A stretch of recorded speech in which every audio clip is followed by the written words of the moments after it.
So my current set of irons, my Wilson staff models, I've been in the bag for over 2 years now and I absolutely love them. But there's a certain new iron on the market now that has just caught my eye and has got me thinking, do I want something nice, new and shiny in the golf bag? We're going to do a comparison video today to find out and put it up against my trusty old Wilson staff models. Okay, so some of you may have guessed this already, and I've recently done the review videos of the brand new Mizuno Pro range of irons, and the one I'm talking about now is the 221, the pure muscle back, and it is absolutely stunning. It caught my eye straight away, as it would probably with most of you golfers out there who would sort of just look at that piece of artwork, craftsmanship in a way. When you look at that iron, it's clean, it's minimalistic, it just oozes, you know, class, doesn't it? And you just want to hit it. So as many of you know, the Wilson staff model irons, I'm a massive fan, real soft spot for these. I've had them in the bag for over 2 years and I still absolutely love them. Every time I get them out, I hit that shot, I go, oh God, that feels so good. It sounds a bit sad that, but that's the way it does for us golfers, isn't it? So I'm really interested to sort of see how it stacks up against this new 221. So both 7 irons, both 34 degrees of loft. I've got both in the same shaft and made up exactly the same. So real comparison for you on this particular video. So I'm going to kick things off with my own Wilson irons. Oh, there she goes. There's the feel I really, really adore. Super feel off that club face, super sound, ultra soft with that forged head, you know, and we're sort of going to see some typical numbers here of this 34 degree loft in a pure muscle back iron. You know, we're not going to see massive ball speed, so 122.5, that's a decent strike. Spin in that 6,000 category there, so we've got that ultimate control again through that loft of 34 degrees. Carry 174, you'll see many of my videos will be 180s, 190 carries with 7 iron, but obviously stronger lofts, lower spin, which is obviously going to pump up the distance numbers. Very consistent window that ball comes out on it, you know, in the flight. When I look at that against, again, maybe those stronger lofted, more powerful irons, is the ball sort of up in the air, isn't it? It's not, to me, it doesn't visually look like it's just firing out there and it's like out of control. When, as soon as it gets out, that's up and it's there, and it just feels like I've got that control. Again, it's that stopping power coming into land, 48 degrees, 49 degree area. Again, super strike, just a touch pulley on that one. Again, the feedback, the sensations are unbelievable. I don't think it's anything better than hitting that sort of, you know, pure bladed forged iron. I think, to be honest, as nowadays as well, you know, the modern day blade iron against the sort of traditional blade iron from many years ago, they're much more forgiving, I think, nowadays. You know, there's only so much you can do technology wise in the head, but obviously what they do tend to do is just shift a little bit of weight here, a little bit of weight there, and that's really about it, isn't it? Maybe a little bit of work on the grooves, trying to get that sort of control, less flyers, those sort of ideas. Maybe the sole, bit of work on sole and on turf interaction, but really very limited. There's no sort of pockets in here, there's no sort of ingredients thrown in, you know, hollow heads, anything like that. You know, you're just going to get that piece of metal, aren't you, that is just crafted. So changes and evolutions of bladed irons aren't going to see massive differences. Ooh, that's a little bit more bottom groove. There's the feedback. That's exactly what you get with these sort of irons, is that instant feedback of where you hit it on the golf club. There's always a certain argument to that, isn't there? You see a little bit of drop off there of distance just through that little bit of strike, just dropped off about sort of 4 or 5 mile an hour ball speed. What I really like with the Wilson is it's a little bit of an underdog brand, isn't it, in comparison to the real big boys out there.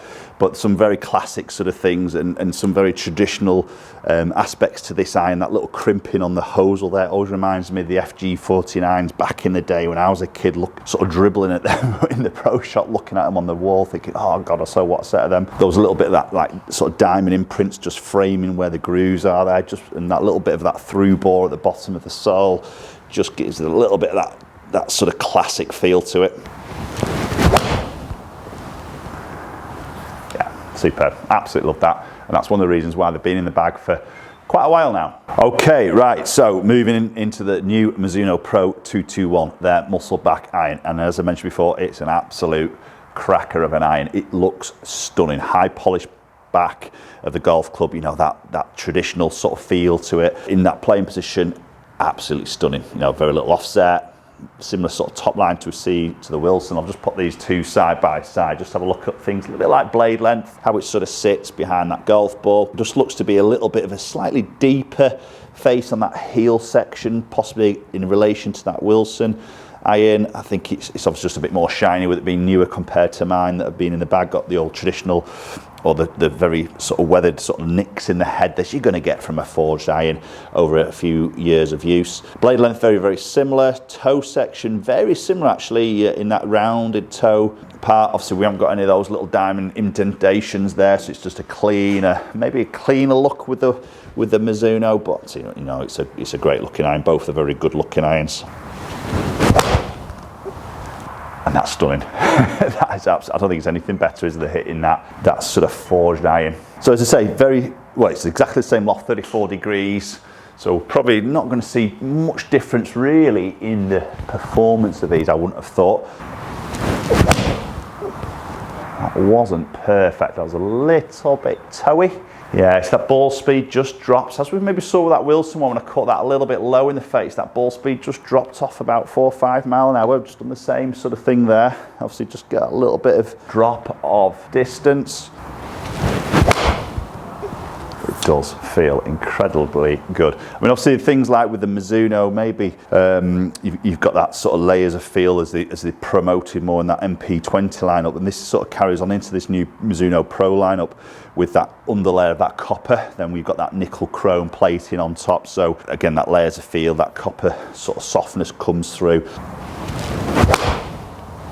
Fraction low in the club face, but flown beautifully. Maybe just comparing these two, again looking at the sort of soles of the golf clubs here, again with the muscle back iron you're going to see quite a narrow sole, helps with that turf interaction coming into that obviously the turf through that golf ball and that strike. See the difference between those two, very, very similar on that width of the sole. Looking at the back there, you can see obviously we've got a little bit more matte with the Mizuno just in that middle section there. They have taken a little bit out of that heel and thrown it a little bit out into the middle of the golf club in comparison to the MP20, I believe. Wilson, very similarly there, you've got that strip across the back, but then that little grooved out part there, which isn't chrome, that polished chrome section. So maybe throwing a bit more weight into the toe area. Probably, again, it's really trying to get a precise CG location. Slightly pulley, but a beautiful flight to that. Beautiful flight, beautiful feel. That was a good strike, good ball speed, 122, 6.5 spin, carry 175. Okay, so let's have a look at a few numbers and dispersion rings to start off with. So we've got the Wilson in the white, the Mizuno in the orange. So maybe I've just got that one that was a little bit further. I think that was I had a little bit of a lower spin there, that one with the Wilson. Probably a little bit of my strike possibly there, might be a touch of moisture, I don't know, but just something that's just dropped that spin a little bit. Obviously went a little bit further there, but really the others are very, very sort of consistent. Maybe tighter from left to right. Fractionally there with the Wilson. Mizuno one, just a slight leaky one. I mean, we're just taking one or two out here, aren't we? But, if I took that one out, one of each, that longer, lower spin, one, that leaky one to the right, the others are very, very similar, aren't they? I'm probably not going to see much difference in these numbers here, are we? If we look at these, so we can see club head speed around that 89 mark, just short of 90, typical for me, 7 iron. 190, 120.4, so just a smidge more with the Wilsons there, maybe just a little bit of a better strike there, possibly it's my own iron, I know it, I'm comfortable with it. So again, maybe what I was mentioning before, I can just sometimes sort of play with emotions a little bit, I'm comfortable with that iron. Launch, exactly the same, pretty much, spin, you can see very little between it, just a touch more maybe there with the Mizuno, but very little, nothing splitting it, so a touch more distance with the Wilson, just through a little bit extra spin, slightly lower, extra ball speed, slightly lower spin, just gave me those extra 3 yards. I'm not going to be worried about that. That isn't going to decide a buying process for me.